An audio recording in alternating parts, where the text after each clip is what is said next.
sahabat sejarah, sebelumnya perkenalin nama aku Putri Lorenza Simanjuntak dengan nomor NIM 3223321016.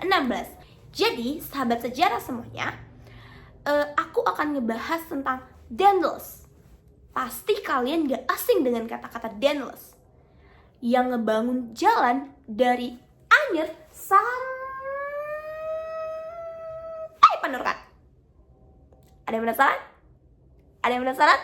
Penasaran dong, masa penasaran sih? Jadi, kira-kira apakah benar gaji dari Daedalus itu dikorupsi sama bupati?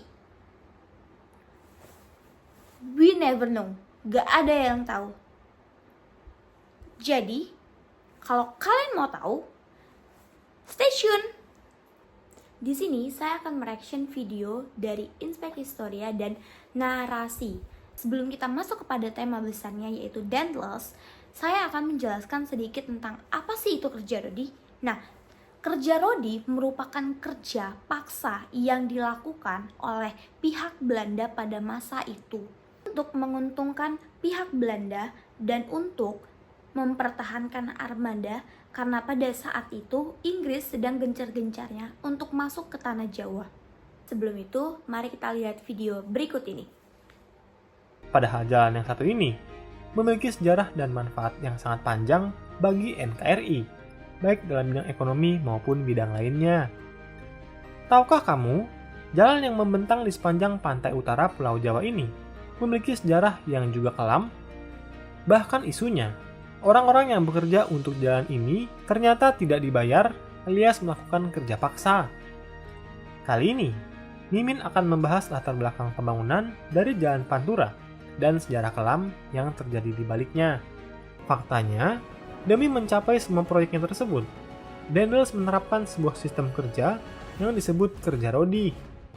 Mengutip Britannica, kerja rodi adalah kerja yang dilakukan di bawah paksaan, dan dalam sejarah pelaksanaannya, seringkali terkait dengan salah satu cara membayar pajak.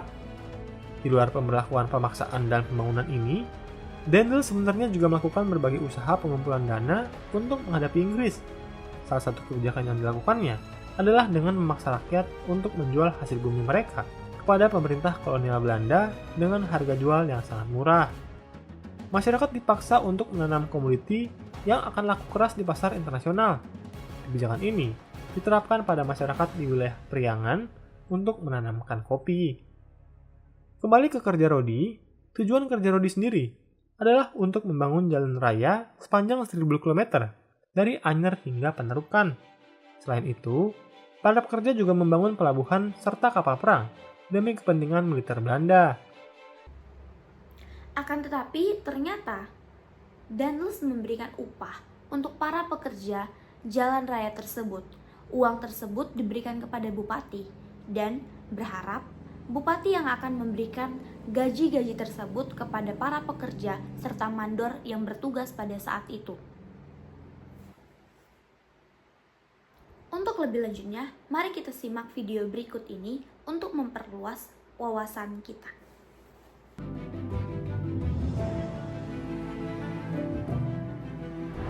Namun ternyata dalam buku-buku sejarah yang diajarkan pada kita pada waktu SMA menguak bahwa Daedalus adalah dalang dari kerja rodi. Daedalus membuat peraturan kerja rodi yang untuk membangun untuk kepentingan pada saat itu, membangun jalan raya, membangun rel kereta api, dan memaksa para petani untuk memberikan hasil bumi mereka kepada para gubernur untuk dijual di Eropa. Daedalus bukan hanya memberikan upah untuk para pekerja pada saat itu, namun Daedalus juga memberantas korupsi di Hindia Belanda pada masa itu. Daedalus sangat amat benci oleh orang-orang yang korupsi. Bahkan bila ada yang ketahuan, Daedalus akan menghukum mati pada orang yang ketahuan korupsi.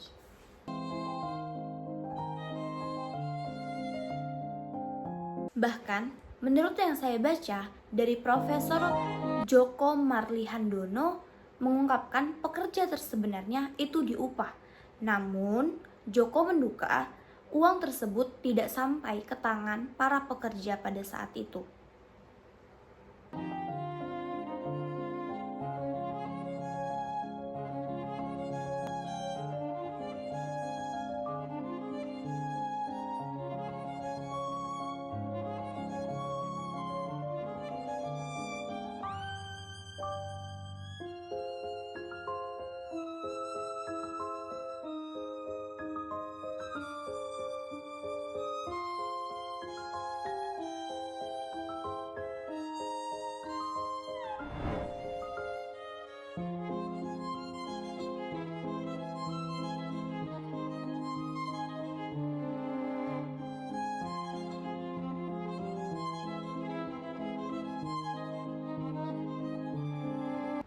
Baik, sekian dari hasil reaction video saya.